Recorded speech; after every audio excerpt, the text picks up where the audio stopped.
Hello everyone, welcome back to my channel. और आज हम 2025 से रिलेटेड कुछ क्वेश्चन करने वाले हैं कि 2025 से किस तरह के क्वेश्चन पूछे जाते हैं। ठीक है, तो पहले क्वेश्चन की ओर हम बढ़ते हैं। पहला क्वेश्चन हमारा है कि एक स्वस्थ मनुष्य में वायु के लिए फेफड़ों की कुल क्षमता होती है। कुल क्षमता कितनी होती है, मतलब जब हम सांस ले रहे हैं तो हमारे फेफड़ों के पास कितनी क्षमता है, कितनी मिलीलीटर है, कितना लीटर वायु को वो धारण कर सकते हैं।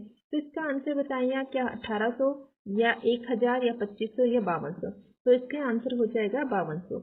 लेकिन आप जब पेपर देखेंगे तो पेपर में आपको 5200 के अलावा आपको 6 लीटर बहुत ज़्यादा देखने को मिलता है। 5200 ना देख के 6 लीटर ज़्यादा देखने को मिलता है। एक्चुअली 5200 कोई गलत आंसर नहीं है, 5200 बिल्कुल सही आंसर है। लेकिन जो 5200 लिखा गया है ये हमारी फेफड़ों की क्या होती है, लोअर लिमिट होती है। अपर लिमिट जो है वो जाती है हमारी 6000 मिलीलीटर, और इसको लीटर में कन्वर्ट करेंगे तो ये आ जाएगा 6 लीटर। ठीक है, तो नॉर्मली जो हमें ज़्यादा क्या देखने को मिलता है, वो देखने को मिलता है हमें 5000 से 6000 मिलीलीटर, या हम इसको कैसे लिखते हैं 5 से लेके 6 लीटर लिखते हैं। ठीक है, आपको पता है कि 1 लीटर में 1000 मिलीलीटर होते हैं। तो ये आपका पहला क्वेश्चन हो गया। आई होप आपको समझ आया होगा। सेकेंड क्वेश्चन की बात करें तो सेकेंड क्वेश्चन जो है आपका वो है कि सेकेंड क्वेश्चन है आपका, स्तनधारियों के फेफड़ों में वायु लेने और बाहर निकालने में सहायता करते हैं। जब हम सांस लेते हैं और सांस छोड़ते हैं तो हमारे शरीर का कौन सा अंग जो है हेल्प करता है। तो आप देखते हैं, आप सांस को अंदर लीजिए, आप देख रहे हैं कि हमारी जो पसलियां हैं वो क्या होती हैं, ऊपर की ओर होते हैं। और हमारा डायफ्राम कहाँ होता है, जैसे ही हमारी पसलियां खत्म होती हैं उसके नीचे क्या होता है, एक ऐसा कर्व लाइक स्ट्रक्चर, माना ये हमारी पसलियां, इसके नीचे एक कर्व लाइक स्ट्रक्चर होता है जिसे हम क्या कहते हैं, डायफ्राम कहते हैं। तो जब हम सांस लेते हैं तो हमारी जो पसलियां होती हैं वो बाहर की ओर ऊपर एंड बाहर की ओर मूव करती है। और जो हमारा डायफ्राम है, मान लीजिए कि ये हमारा डायफ्राम है, डायफ्राम हमारा फ्लैट हो जाता है, जिससे क्या होता है यहाँ पे एक स्पेस बन जाता है। और जब हम सांस लेते हैं तो इस स्पेस में क्या होता है, सांस भर जाती है, यानी कि वायु भर जाती है, और इसे हम कहते हैं सांस अंदर लेना। तो हम जब सांस ले रहे हैं या छोड़ रहे हैं, तो जब सांस छोड़ेंगे तो क्या होता है, इसकी अपोजिट क्रिया होती है। ठीक है, तो जब हम सांस ले रहे हैं छोड़ रहे हैं तो कौन काम कर रहे हैं, एक तो हमारी पसलियां काम में आती है, दूसरा हमारा क्या आता है, डायफ्राम काम आती है। पसलियों की पेशियां लिखिए। पसलियों में 2 तरह की पेशियां होती हैं, उसमें से एक जो होता है हम नॉर्मली सांस ले रहे हैं, एक जो हम फोर्सफुली सांस छोड़ रहे होते हैं तब काम आती है। ठीक है, तो आप बस फिलहाल इतना समझे कि हमारी जो पसलियों की पेशियां, मसल्स एंड डायफ्राम इसमें काम में आता है। नेक्स्ट क्वेश्चन की ओर हम बढ़ते हैं।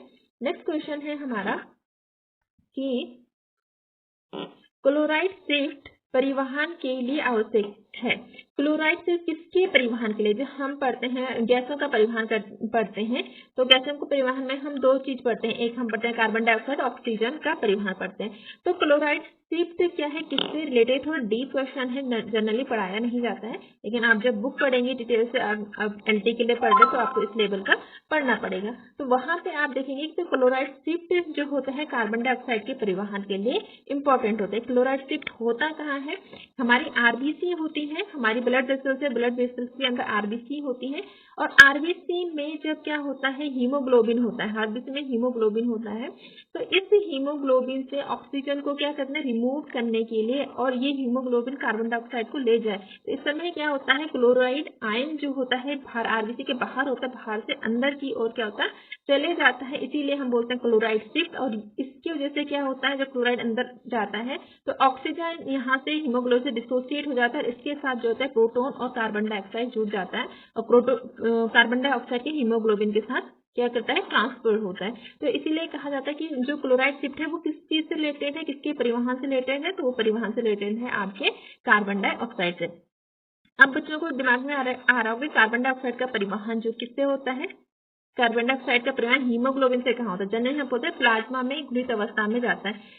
लेकिन हम अगर डिटेल से पढ़े तो हम पढ़ते हैं कि कार्बन डाइऑक्साइड का जो परिवहन होता है वो 3 तरीके से होता है। एक तो क्या होता है, प्लाज्मा में घुलित अवस्था में होता है, ठीक है, दूसरा एक प्लाज्मा में घुलित अवस्था में हो गया, दूसरा होता है आपका बाइकार्बोनेट आयन के रूप में, और तीसरा होता है आपका हीमोग्लोबिन के साथ बाइंड करके क्या होती है, कार्बन डाइऑक्साइड परिवहन होती है। और इस मॉलिक्यूल को हम बोलते हैं कार अमीनो हीमोग्लोबिन। ठीक है। इसमें ऑक्सीजन में घुलित अवस्था में ये 60% बाइंड होती है, 60% जाती है। कार्बन डाइऑक्साइड बाइकार्बोनेट आयन के रूप में जो कार्बन डाइऑक्साइड है उसका ट्रांसपोर्ट जो होता है वो 70% होता है, और जबकि जो हीमोग्लोबिन के साथ होता है वो बचा हुआ 23%। जो ट्रांसपोर्ट होता है या परिवहन होता है कार्बन डाइऑक्साइड का, वो हीमोग्लोबिन के साथ होता है, जिसे कार्बमीन हीमोग्लोबिन कहते हैं। तो इसलिए कहा गया है कि जो क्लोराइड शिफ्ट है तो वो किससे रिलेटेड है? कार्बन डाइऑक्साइड के परिवहन से रिलेटेड है। कब होता है, कहाँ होता है? हमारी जो आरबीसी है वहां पे होता है। ठीक है, यहाँ तक बात क्लियर होगी।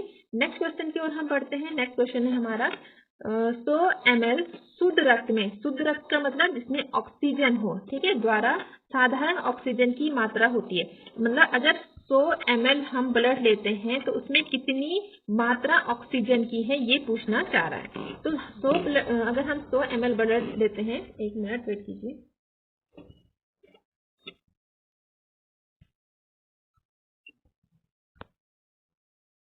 अगर हम 100 ml ब्लड लेते हैं तो उसमें कितनी मात्रा होती है? उसमें आपकी 20 ml क्या होता है? आपका ऑक्सीजन होती है। ठीक है, तो ये क्वेश्चन हो गया। नेक्स्ट क्वेश्चन की ओर हम बढ़ते हैं। नेक्स्ट क्वेश्चन की ओर बढ़ते हैं। नेक्स्ट क्वेश्चन है हमारा कि कार्बन डाइऑक्साइड का परिवहन कैसे होता है। ये अभी हम डिस्कस कर चुके हैं। कार्बन डाइऑक्साइड का परिवहन कैसे होता है? प्लाज्मा में घुलकर होता है, कार्बोक्सी हीमोग्लोबिन के रूप में होता है, सोडियम लवण के रूप में होता है, या पोटेशियम लवण के होते हैं। तो ये दोनों पहले ही कैंसिल हो जाते हैं। अब बात करते हैं इन दोनों में।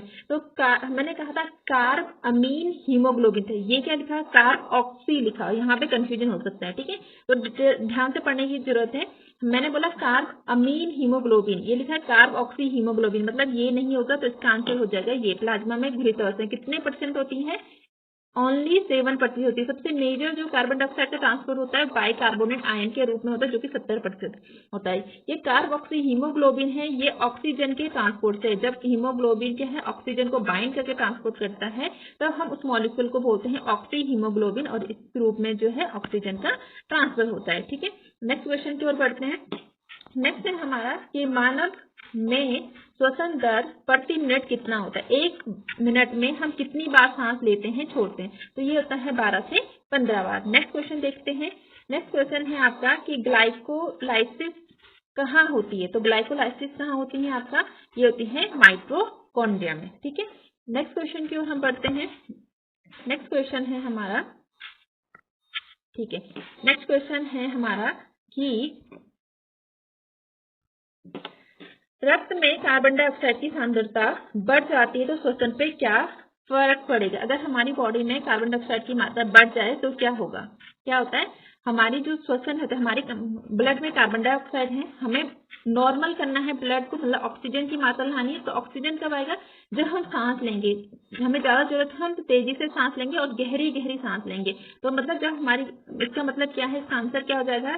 तेज एंड गहरी सांस। अगर कार्बन डाइऑक्साइड की मात्रा बढ़ जाए तो हमारी सांस क्या हो जाएगी? गहरी हो जाएगी और तेज से लेनी पड़ेगी। जैसे कि जब हम दौड़ते हैं तो दौड़ने में क्या होता है? हमारा जो फूड होता है या ग्लूकोज होता है उसका क्या होता है? उसका डाइजेशन होने लग जाता है। तो डाइजेशन होने से क्या होता है? कार्बन डाइऑक्साइड रिलीज होती है। कार्बन डाइऑक्साइड रिलीज होने से क्या होता है? हमारे जो ब्लड है उसमें कार्बन डाइऑक्साइड की मात्रा बढ़ जाती है, और इसीलिए क्या होता है? जब हम दौड़ते हैं तो हम थोड़ी देर बाद हाँफने लगते हैं। हाँफने लगते हैं मतलब हम बहुत जल्दी जल्दी सांस लेने लगते हैं, जल्दी सांस ले लेते हैं ताकि कि हमारी जो ब्लड है उसको ऑक्सीजन मिले और हमारा ब्लड में ऑक्सीजन और कार्बन डाइऑक्साइड की जो सांद्रता है वो नॉर्मल हो जाए जितनी हमें जरूरत होती। तो इसीलिए क्या होता है? जब हम दौड़ते हैं तो हमारी बॉडी में कार्बन डाइऑक्साइड और हमारी जो सांसें होती है तेज हो जाती है और गहरी हो जाती। क्यों? क्योंकि उस समय ग्लूकोज का डाइजेशन होता है, और ग्लूकोज के डाइजेशन होने से कार्बन डाइऑक्साइड रिलीज होता है, कार्बन डाइऑक्साइड की मात्रा बढ़ जाती है। अगला है श्वसन गुणनफल कितना होता है, या श्वसन अनुपात कई बार लिखा होता है। तो कितना होता है श्वसन अनुपात? जितना कार्बन डाइऑक्साइड रिलीज हो रहा है और जितना ऑक्सीजन हम यूज कर रहे हैं उसके अनुपात को कहते हैं। या हम इस तरह से डिफाइन कर सकते हैं, किसी भोज्य पदार्थ को तोड़ने के लिए जितनी कार्बन डाइऑक्साइड रिलीज होती है और जितनी ऑक्सीजन का यूज होता है उससे हम क्या कहते हैं? श्वसन गुणांक कहते हैं। ये हर भोज्य पदार्थ से अलग होता है, जैसे कार्बन डाइऑक्साइड का अलग होता है ना। प्रोटीन का अलग होता है, तो ये हम कभी डिटेल से किसी और लेक्चर में कवर करेंगे। अभी आप ये जान लें कि श्वसन गुणांक जो होता है कार्बन डाइऑक्साइड अपॉन ऑक्सीजन होता है, या कार्बन डाइऑक्साइड अनुपात ऑक्सीजन होता है। मतलब जितनी कार्बन डाइऑक्साइड निकल रही है और जितनी ऑक्सीजन को हम यूज करते हैं, तो इसका आंसर हो जाएगा ए। नेक्स्ट क्वेश्चन है हमारा क्वेश्चन नंबर 10, जो है कि रक्त में 1 ग्राम हीमोग्लोबिन द्वारा कितनी ऑक्सीजन का परिवहन होता है। अगर हमारे ब्लड में 1 ग्राम हीमोग्लोबिन है तो कितना ऑक्सीजन बाइंड होगा। हमें पता है कि हीमोग्लोबिन क्या तो ऑक्सीजन को ले जाती है, जो ऑक्सीजन का परिवहन का सबसे बड़ा तरीका है, सबसे ज्यादा जो परिवहन होती है ऑक्सीजन, वो किस रूप में होती है, आपके हीमोग्लोबिन के साथ बाइंड होती है, ऑक्सी हीमोग्लोबिन के रूप में होती है। तो कितनी होती है, इसका आंसर हो जाएगा 1.34 ml होती है। समझ आ रहा है।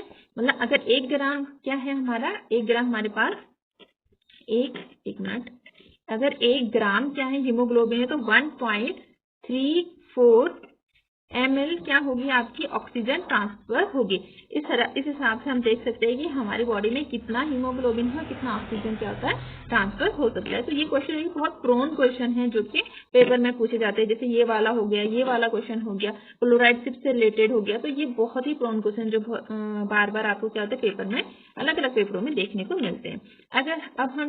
अब हम डिस्कस करते हैं क्वेश्चन नंबर 11 को। क्वेश्चन नंबर 11 है कि अधिक ऊंचाई पर पहुंचने पर लाल रक्त कणिकाओं यानी आरबीसी फिर क्या फर्क पड़ता है। वो आरबीसी की मात्रा कम हो जाएंगी या ज्यादा होंगी, इसका आकार कम हो जाएगा या आकार बढ़ जाएगा। तो जैसे जैसे क्या होगा, आप सोचिए इसका। जैसे जैसे हिंट देती हूँ, जैसे जैसे हम ऊंचाई की ओर जाते हैं ऑक्सीजन लेवल कम होता है। ठीक है, अब हमारी बॉडी में ऑक्सीजन को पूरा करने के लिए क्या होगा, कम ऑक्सीजन है, उस कम के सारे ऑक्सीजन को बाइंड करने के लिए हीमोग्लोबिन चाहिए होगा। हीमोग्लोबिन कहाँ होगा, हीमोग्लोबिन होगा आरबीसी में। ऑक्सीजन कम है, उन सबको पकड़ने के लिए हमें ज्यादा मात्रा में क्या चाहिए होगा, हीमोग्लोबिन चाहिए। ज्यादा हीमोग्लोबिन चाहिए होगा तो ज्यादा आरबीसी चाहिए होगा। यानी कि जैसे जैसे हम ऊंचाई पे जाते हैं तो आरबीसी की संख्या क्या होती है, बढ़ती जाती है। तो संख्या में अधिकता हो जाएगी। आकार, आरबीसी का आकार कम होना या बड़ा होना ये बीमारी है। ठीक है, ये ऐसा नहीं होता है। तो मतलब संख्या कम होना या ज्यादा होना डिपेंड करता है ऊंचाई में जाने पे, मतलब हाइट पे कम या ज्यादा की मात्रा। मतलब जो पहाड़ों में होंगे उनमें क्या होती है, हीमोग्लोबिन की जो मात्रा होती है ज्यादा होती है, आरबीसी की संख्या ज्यादा होती है, एज कम्पेयर जो लोअर हाइट पे होते हैं उनमें थोड़ा कम होती है। नेक्स्ट क्वेश्चन में बढ़ते हैं, ऑक्सीजन के कितने अणु हीमोग्लोबिन से जुड़ते हैं। अगर हमने एक क्वेश्चन पहले वाले क्वेश्चन इस वाले क्वेश्चन में अंतर समझ आ रहा है।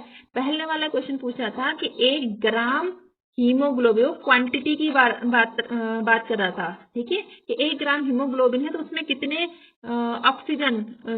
कितना ऑक्सीजन ट्रांसफर हो गया, कितना ऑक्सीजन उसमें होता है।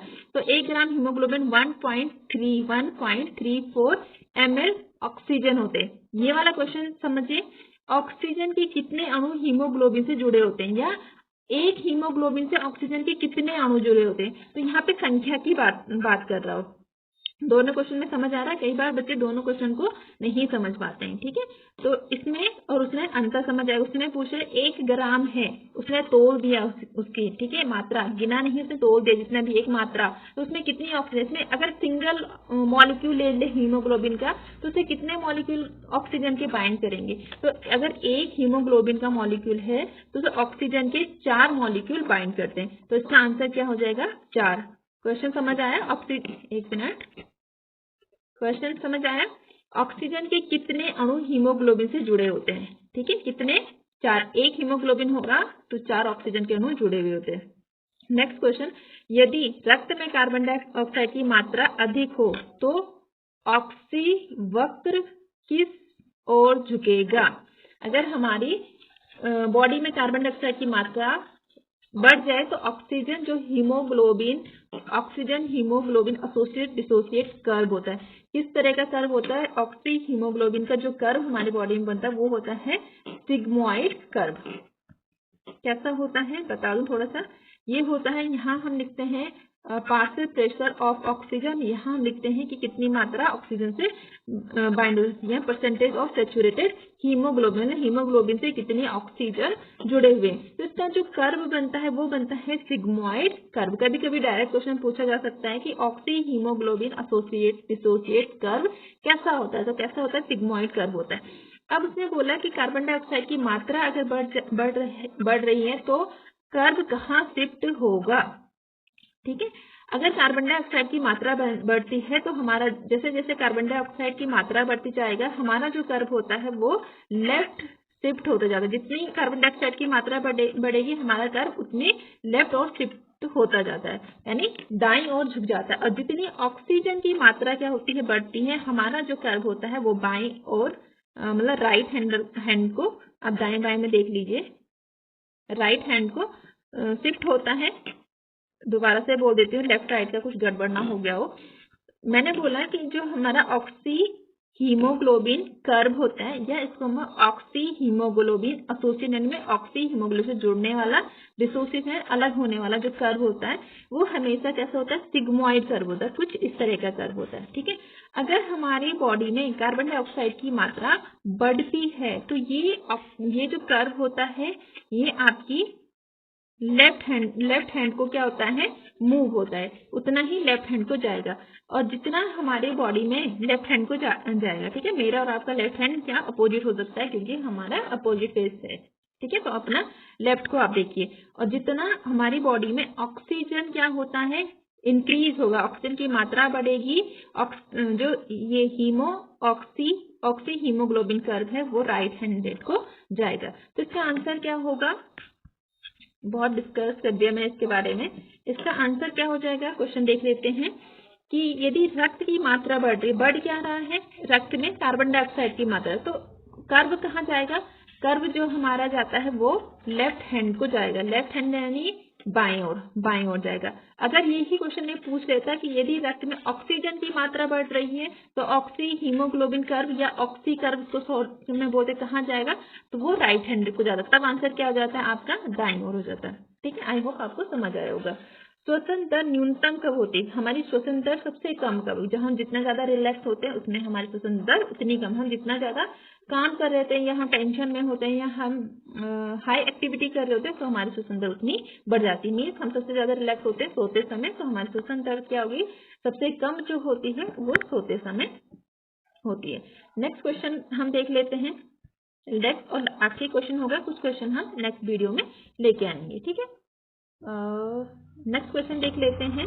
नेक्स्ट क्वेश्चन जो है हमारा वो है निश्वसित वायु में ऑक्सीजन की मात्रा कितनी होती है, जब हम ऑक्सीजन छोड़ते हैं, जब हम सांस को छोड़ रहे हैं तो उसमें ऑक्सीजन की मात्रा कितनी होती है। अच्छा, कई बार क्या होता है बच्चों को ये होता है, ये भ्रम होता है कि जब हम सांस ले रहे हैं उसमें हम ऑक्सीजन ले रहे हैं तो ऑक्सीजन हमारी बॉडी में 100% कंज्यूम हो जाती है, जब हम सांस छोड़े वो प्योरली कार्बन डाइऑक्साइड युक्त होती है। ऐसे नहीं होता है, प्योरली नहीं होते, मिक्सचर होता है। बस उसमें क्या होता है कि एटमॉस्फेयर के अकॉर्डिंग जो सांस को हम छोड़ते हैं वो कम होती है, उसमें एटमॉस्फेयर के अकॉर्डिंग उस सांस में ऑक्सीजन की मात्रा कम होती है, जब हम लेते हैं तब ऑक्सीजन की मात्रा ज्यादा होती है। यानी कि जब हमने ऑक्सीजन तो ली, लेकिन हमारी जितनी जल्दी हम सांस ले रहे हैं उतनी जल्दी हमारी बॉडी जो है ऑक्सीजन को कंज्यूम नहीं कर पाती, इसलिए जब हम सांस छोड़ते हैं तो उसमें कुछ ऑक्सीजन की मात्रा क्या होती है, सांस के साथ बाहर निकल जाती है। ठीक है, तो इसका आंसर हो जाता है, तो इसने पूछा निश्वासित वायुमंडल जब हम एक्सहेल कर रहे हैं तो उसमें ऑक्सीजन की मात्रा कितनी, तो उसकी ऑक्सीजन की मात्रा होती है 16%। कई बार आपको 15 से 16 किताबों में देखने को मिलता है, कहीं जगह 15 और कहीं जगह 16, कहीं 15 से 16 लिखा हुआ होता है। बात करते हैं जब हम अंतःश्वसित कर रहे हैं यानी कि जब हम इनहेल कर रहे हैं तो उसमें ऑक्सीजन की मात्रा कितनी होगी, 21% जो एटमॉस्फेयर में। ठीक है, पहला क्वेश्चन है आपका, जो कुपिका वायु की तुलना में वायुमंडल में partial pressure of oxygen and carbon dioxide का पार्शियल प्रेशर कितनी होगी, मतलब जो हमारे एल्विलाई में जो ऑक्सीजन का प्रेशर है उसका जो एटमॉस्फेयर है उसकी तुलना में क्या होगा। तो हमारी जो एल्वुलाई है, हमें पता है कि गैसों का वितरण साधारण गैसों का जो परिवहन होता है साधारण वितरण द्वारा होता है, मतलब उच्च सांद्रता से लो सांद्रता की ओर होता है। तो इसका मतलब जब हम सांस ले रहे हैं उसमें हम ऑक्सीजन ले रहे हैं तो हमारे अंदर जा रही, कहाँ से? एटमॉस्फेयर से। तो इसका मतलब एटमॉस्फेयर में क्या होगी, उसका जो प्रेशर होगा, पार्शियल प्रेशर, वो ज़्यादा होगा। तो कुपिकाओं में जो एटमॉस्फेयर के अकॉर्डिंग जो हमारा पार्शियल प्रेशर होगा, partial pressure of oxygen, oxygen की जो पार्शियल प्रेशर होगा वो कम होगा और कार्बन डाइऑक्साइड का जो पार्शियल प्रेशर होगा वो ज़्यादा होगा। ठीक है, आई होप आपको समझ आ रहा होगा। नेक्स्ट क्वेश्चन की ओर